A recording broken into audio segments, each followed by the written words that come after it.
안녕하십니까. 자, 이번 시간은 2021년도 경찰 승진시험 대비 실무종합 모의고사 이 부분, 그러니까 실무종합 과목을 한번 진행하도록 하겠습니다. 자, 모의고사 역시 이제 잘 보시면 되는데요. 나오는 지문들을 정확하게 체크하는 게 중요하다. 그래서 그걸 좀 알아두시고 문제들 한번 들어가 보도록 하죠. 자, 1번부터 가보면 대륙법계 국가의 경찰제도 해가지고 있네. 대륙법계라고 하면 독일, 프랑스 이런 데를 얘기할 수가 있겠죠. 자, 그래서 등장하는데, 대륙법계 국가의 경찰 개념은 경찰권이라고 하는 일반 통치권적 개념을 전제로 경찰이 시민을 위해서 수행하는 기능 또는 역할을 중심으로 형성이 되었다. 그럴싸하게 돼 있는데, 이건 대륙법이 아니고 영미법에서 등장한다 이거죠, 영미법.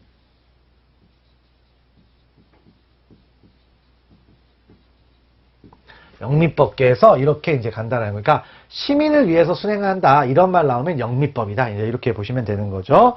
자, 됐고 그 다음에 두 번째를 가보면 이제 1931년 프로이센 경찰행정법에는 경찰관청은 그 다음에 또 체크하시면 되겠죠. 자, 일반 또는 개인에 대한 공공의 안녕과 질서를 위협하는 위험을 방지하기 위하여 이 말 있죠. 현행법의 범위 내에서 의무에 합당한 재량에 따라 필요한 조치를 취하지 않으면 안 된다 규정했다. 그래서 이런 공공의 안녕과 질서, 그렇죠? 이런 부분들의 개념을 넣기 시작했다라는 얘기죠. 그래서 됐고, 그다음에 디귿번 경찰이라는 용어가 어디서 왔다? 폴리티아에서 왔다라는 거예요. 폴리티아는 정치, 해서 일체적에서 특히 헌법을 지칭한다. 그러니까 경찰이라는 것 자체가 통치에 관한 얘기를 하는 거예요. 통치. 그래서 정치에서 그 말을 보시면 되는 거고요. 자, 그 다음에 크로이베츠 판결. 크로이베츠 판결은 뭐가 됩니까? 경찰 임무의 목적 확대에 결정적인 계기를 만든 판결로 유명하다 있는데, 목적이 아니고 크로이츠베르크 판결은 어떤 거냐? 바로 경찰 개입의 한계를 만들어 놓은 거예요. 아무 때나 개입할 수 없다. 그래서 바로 경찰 임무의 목적 축소.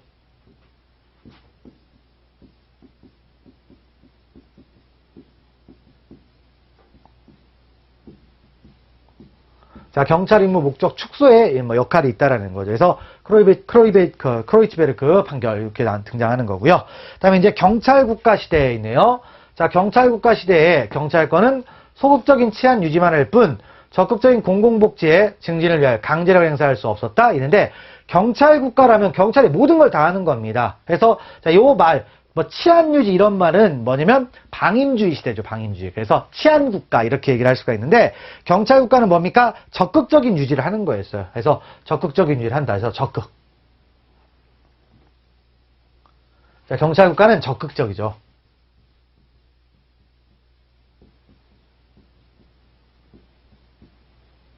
이렇게 가게 돼 있다라는 겁니다. 그래서 일단 1번에 보시면 대륙법계 경찰이 옳지 않은 거니까 기역번과 리을번과 미음번. 그래서 리을번을 잘 보시면 되겠죠. 그래서 경찰 임무의 목적을 축소하는 크로이츠베르크 판결 이런 것들 기억하시고요. 넘어가시면 되겠습니다. 자, 그 다음에 또 문제 가보시면 5번을 한번 볼까요?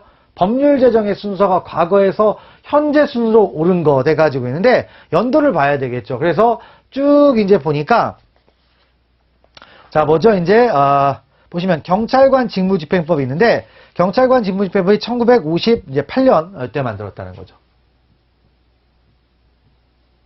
경찰관 직무집행법이. 그 다음에 또 뭐가 됩니까? 경찰공무원법 1969년에 만들었대요. 그 다음에 경찰대학 설치법 1979년. 그 다음에 경찰법은 언제? 1991년에 만들었다는 거죠. 그러니까 이런 연도를 묻는 것도 있는데, 결국엔 포인트가 뭐냐면, 경찰관 직무집행법이 가장 먼저 만들어졌다. 그리고 여기 또 세부적인 내용들이 쭉 등장을 합니다. 자, 그런 것들을 여러분들이 잘 체크를 하시고 넘어가시면 되는 거겠습니다. 그래서 별건 없지만 그래도 한번 쭉 보셨고요. 넘기시면 되겠습니다. 자, 다음 9번으로 한번 가보도록 하죠. 자, 징계. 자, 경찰 공무원에 적용되지 않는 거 해가지고 있는데, 쭉 보시면 전보, 강등, 강임, 정직, 근신, 직위해제 해가지고 등장을 하죠. 자, 그럼 적용되지 않는 것들이 뭐가 있느냐 했더니, 강임과 그 다음 뭐가 있다? 근신이 있더라 이거예요. 그래서 그 내용을 알아주시면 되는데, 그럼 일단 뭐냐? 강임, 잘 안 듣던 말이죠. 강등은 들어봤습니다. 그래서 강등 있는데, 강임은 뭐다? 강등 없이 하위 임무를 수행하는 거죠.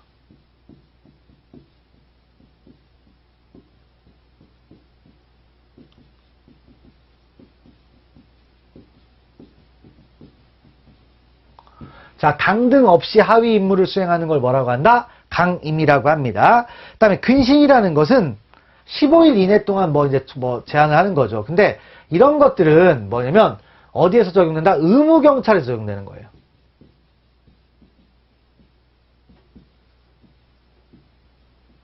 그리고 경찰 공무원에게는 이걸 적용하지 않습니다. 규정이 없어요. 규정이 없다. 그래서 그런 말들을 좀 알아주시면 되겠죠. 그래서 그러면 이제 뭡니까? 전보, 강등, 정직, 직위해제 이런 것들이 이제 징계의 내용이라고 할 수가 있는 거죠. 자, 그래서 그런 말들을 좀 보시고 또 넘기시면 되겠죠. 자, 그다음에 13번을 한번 가보겠습니다. 자, 13번 가보시면 경찰관 직무집행법상 보호조치가 있죠. 그래서 경찰관 직무집행법 4조에 이렇게 나와 있죠. 그래서 보호조치가 있는데 판례가 이걸 뭐라고 했습니까? 보호조치를 경찰행정상 무엇이다? 예, 즉시강제라고 얘기했었죠. 자, 즉시강제라는 것은 영장이 필요가 없습니다. 영장 없이 이제 하는 거기 때문에 함부로 인정하면 됩니까? 안 됩니까? 안 되죠. 그래서 바로 이 즉시강제니까 요건 충족을 판단하는 건 뭘 가지고 따져야 된다? 어떻게 따져? 경찰관 평균을 기준으로.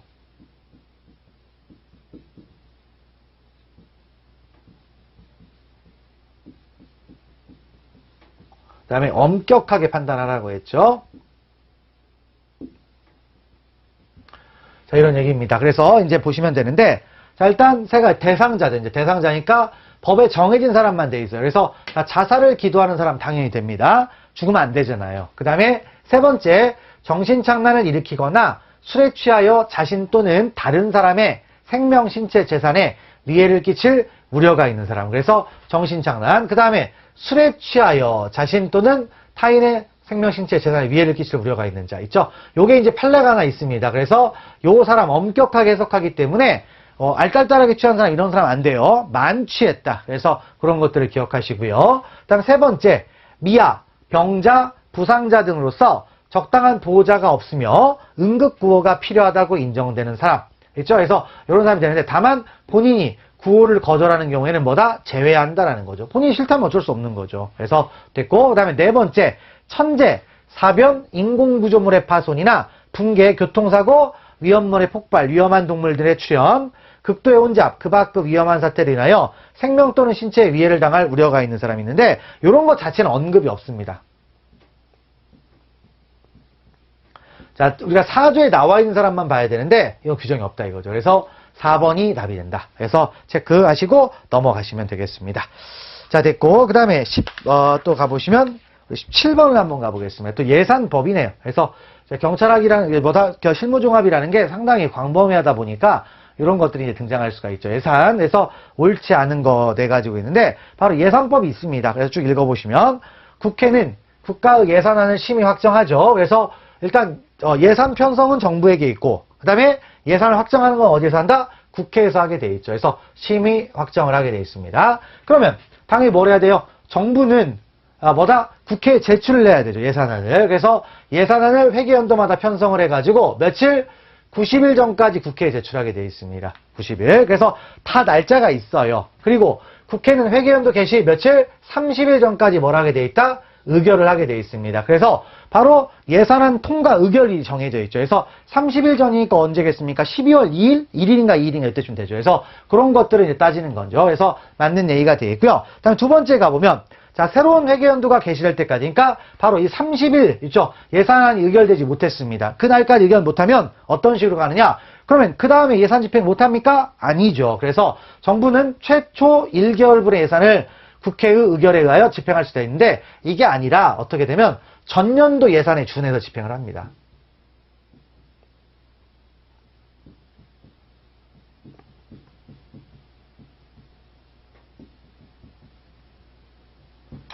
자, 전년도 예산에 준해서 집행을 하게 되어 있습니다. 그래서 이 전년도 예산에 준한다라는 표현을 뭐라고 하느냐? 바로 준예산이라고 부르죠.